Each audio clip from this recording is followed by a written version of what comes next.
There are tons of college football traditions that we all know and love, like Clemson's Howard Rock, Oklahoma's Sooners Schooner, or USC's Trojan Sword Stab. All of these are what create college football's uniqueness and create a different kind of love for the game. But what if I told you a long-storied 90-year-old tradition was suddenly a remembrance for lives being taken? Texas A&M, a school known for a bunch of traditions, including the 12th man, the midnight yell, and the yell leaders. Sure, some might say the Aggies are a bit weird for some of these so-called traditions that they pull off each and every year, but you could argue that that's just college football. But there was one particular tradition that was discontinued after a tragic incident. The tradition known as the Aggie Bonfire started in 1907 to congratulate the football team on a recent win. The first on-campus bonfire started 2 years later in 1909 to generate school spirit for all sporting events. A decade later, the bonfire was now focused primarily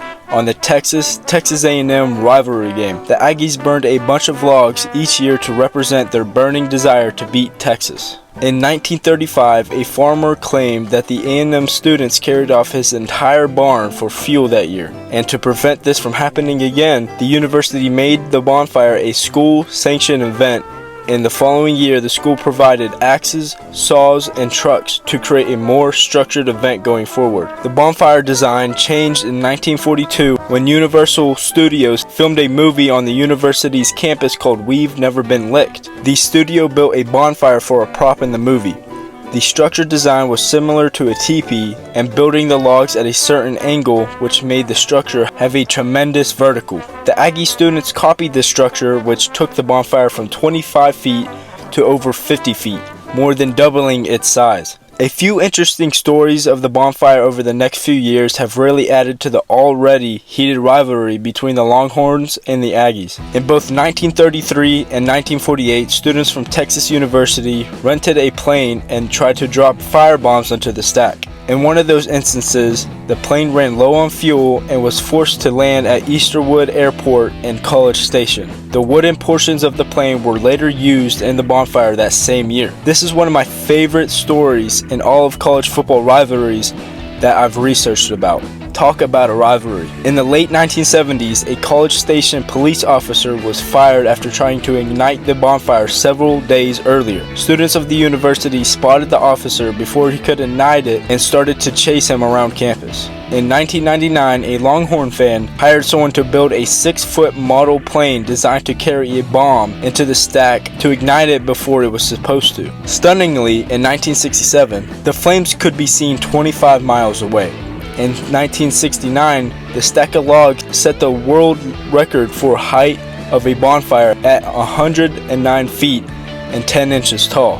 Out of concern for safety of the participants in the community, the university limited the size to 55 feet tall and 45 feet in diameter. As an added precaution, nearby campus buildings were equipped with rooftop sprinkler systems, and despite the new height restrictions in the 1970s, the Guinness Book of Records listed the Aggie Bonfire as the largest bonfire in the world. This event was like any other fun college football tradition that is loved by the students and the community around it. Up to 70,000 people would attend the bonfire. Fans from all over the state and neighboring states booked trips for the week at College Station. But one fateful early morning on November 18th, 1999, approximately 2:42 a.m., while the bonfire was being constructed, the 59-foot stack of logs collapsed and killed 12 students and injured 27 others. Immediately after, first responders of the Texas A&M Emergency Care Team rushed to the scene.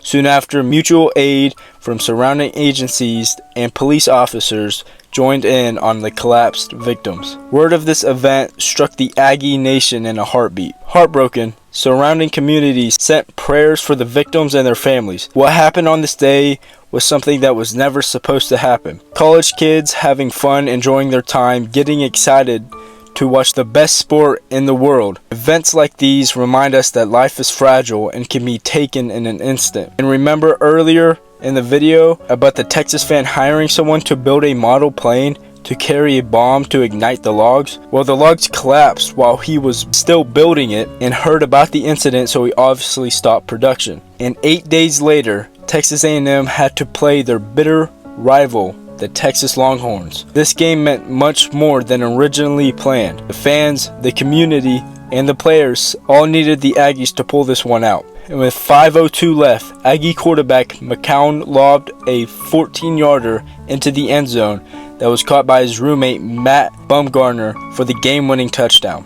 With 23 seconds left in the game, Texas driving down the field, needing a score, but then cornerback Jay Brooks forced a midfield fumble by Texas QB. Jumping on the football, linebacker Brian Gamble recovered the fumble to seal a victory for the Aggies. In such an emotional game for the staff, players, students, and fans, what a game to close out the 1999 season. A game for those who witness it to never forget it. A memorial was constructed on the university polo fields, the site of the incident. Construction began on October 2003 and was completed by November 2004, 5 years to date after the incident. 12 portals were placed around the spirit ring, a ring that surrounds the site of the collapse and represents the spirit that brought the students together. Each portal is oriented toward each student's hometown. 27 stones complete the ring, representing the 27 students injured in the collapse. The annual bonfire was officially canceled for future years going forward, but shortly after, students organized a bonfire each year starting in 2002. There is a specific design the students must follow if they want to keep building the bonfires each and every year. Till this day, Aggie students continue making annual bonfires, and questions came about if an official bonfire tradition would come back on campus since Texas has been added to the SEC. But these questions and rumors were denied, and the official A&M bonfire will never return. From a great college football tradition to a night of tragedy,